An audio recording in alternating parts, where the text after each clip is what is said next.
நல்ல காலம் பொறக்குதுன்னு சன் டிவிலயும், ஆதித்யா டிவிலயும் காலையில 7 மணிக்கு நெத்தியில பட்டையும், கழுத்தில கொட்டையும் போட்டுக்கிட்டு 2 பேர் பேசிட்டு இருப்பாங்க. அவங்க சைட்ல ஒரு வீல் ஒண்ணு சுத்திட்டு இருக்கும். அந்த வீல்ல 12 ராசி இருக்கும். ஆனா வானியல் ஆராய்ச்சியாளர்கள், அதாவது ஆஸ்ட்ரானமிக்கல் சயின்டிஸ்ட் வந்துட்டு என்ன சொல்லியிருக்காங்கன்னா, 12 ராசிகள் கிடையாது, 13 ராசிகள்னு சொல்லியிருக்காங்க. அதாவது இப்போ ஒரு ராசிய வந்துட்டு ஆட் பண்ணியிருக்காங்க. அந்த ராசி எங்கிருந்து வந்தது அப்படின்னு பார்க்கறதுக்கு முன்னாடி, பொதுவா ராசினா என்ன? ராசி வந்துட்டு ஒரிஜினலா எக்ஸிஸ்ட் ஆயிருக்கா?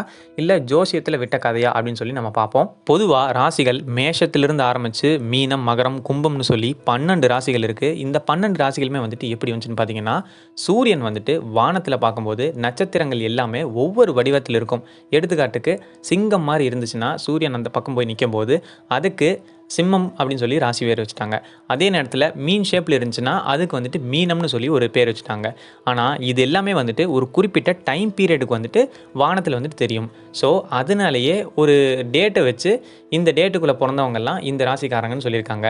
அது மட்டும் இல்லாமல் இந்த நட்சத்திர வடிவமைப்புக்கு ஒரு பேரும் கொடுத்துருக்காங்க இங்கிலீஷில். அது பேர் என்ன அப்படின்னு பார்த்தீங்கன்னா, கான்ஸ்டலேஷன்னு சொல்லுவாங்க.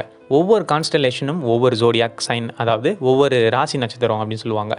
நல்லா நோட்டீஸ் பண்ணிங்கன்னா, ஒரு சில ராசிக்காரங்க மட்டும் எங்கே பார்த்தாலும் தெரிவாங்க. அவங்களோட அந்த அந்த ராசியை சேர்ந்தவங்க வந்துட்டு ரொம்ப அதிகமாக இருப்பாங்க. உதாரணத்துக்கு பார்த்தீங்கன்னா கன்னி. கன்னிங்கிறது இங்கிலீஷில் விர்கோன்னு சொல்லுவாங்க. அந்த கன்னி அப்படிங்கிறது நடக்கும்போது 44 நாட்கள் வந்துட்டு சூரியன் அந்த கன்னின்ற கான்ஸ்டலேஷன் பக்கத்தால் நிற்கும். அப்படி நிற்கும்போது அது ஒரு 44 நாள் நிற்கிறனால அந்த 44 நாட்களில் எத்தனை பேர் பிறந்தாலும் அவங்க எல்லாத்துக்குமே கன்னி ராசி தான். அதே நேரத்தில் மிகவும் ரொம்பவும் ஷார்ட்டஸ்டான ஒரு டியூரேஷன்னா ஸ்கார்பியனோடது, அதாவது விருச்சிகத்தோடது. விருச்சிகம் வெறும் 7 நாட்கள் தான். ஸோ விருச்சிக ராசிக்காரங்க வந்துட்டு அங்கங்கே தான் இருப்பாங்க, அதுவும் ரொம்ப கம்மியாக தான் இருப்பாங்க. இந்த மாதிரி ஒவ்வொரு ராசிகளுக்கும் ஒவ்வொரு டேட் பீரியட் இருக்குது. கிட்டத்தட்ட 38லிருந்து 7 நாட்கள் வரைக்கும் ரொம்பவும் வித்தியாசமான ஒரு டைம் பீரியடாக இருக்கும். 365 நாளும் கொஞ்சம் கொஞ்சம் டேட்ஸாக வந்துட்டு பிரிஞ்சிருக்கும். இந்த நாட்கள்லாம் பிறக்கிறவங்களுக்கு இந்தந்த ராசின்னு சொல்லி ஒவ்வொருத்தங்களுக்கும் பிரித்து கொடுத்துருவாங்க. பொதுவாக ராசி அப்படிங்கிறது எல்லா ரீஜனுக்குமே, ஜோடியாக் அப்படிங்கிறது எல்லா ரீஜனுக்குமே பொதுவானது. ஆனால் நட்சத்திரம் அப்படிங்கிறது எல்லா ரீஜனுக்கும் பொதுவானது கிடையாது. ஒரு சில ரீஜன் தான் வந்துட்டு நட்சத்திரம் இருக்கும். அதாவது இப்போ உதாரணத்துக்கு இந்தியாவில் தமிழ் ரீஜனில், நம்ம ரீஜனில் வந்துட்டு நட்சத்திரம் வந்துட்டு பார்ப்பாங்க. இந்த நட்சத்திரம் வந்துட்டு எப்படி பார்க்குறாங்க அப்படின்னு கேட்டிங்கன்னா, பொதுவாக ஒரு நட்சத்திரம் அப்படிங்கிறது ஒரு கான்ஸ்டலேஷனுக்கு சொந்தமானது கிடையாது. இப்போது துலாம் ராசி இருக்குது, சுவாதி நட்சத்திரம் இருக்குன்னா, அந்த துலாம் அப்படின்ற கான்ஸ்டலேஷனுக்குள்ளே இந்த சுவாதி நட்சத்திரம் இருக்காது. இந்த நட்சத்திரம் எந்த இடத்துல வேணாலும் இருக்கலாம். ஆனால் இந்த கான்ஸ்டலேஷன் கிட்ட இந்த நட்சத்திரம் வரும்போது துலாம் ராசி பக்கத்தால் இந்த நட்சத்திரம் இருக்குது. ஸோ இந்த பாயிண்ட் வந்துட்டு துலாம் ராசியை ரெஃபரன்ஸ் பண்ணுறதுனால இவங்களுக்கு இந்த நட்சத்திரத்தை வச்சுருவாங்க. இப்படி தான் ஒவ்வொருத்தங்களுக்கும் ஒவ்வொரு நட்சத்திரம் இருக்குது. ஆனால் ராசிங்கிறது முக்கால்வாசி காமனாக தான் இருக்கும்.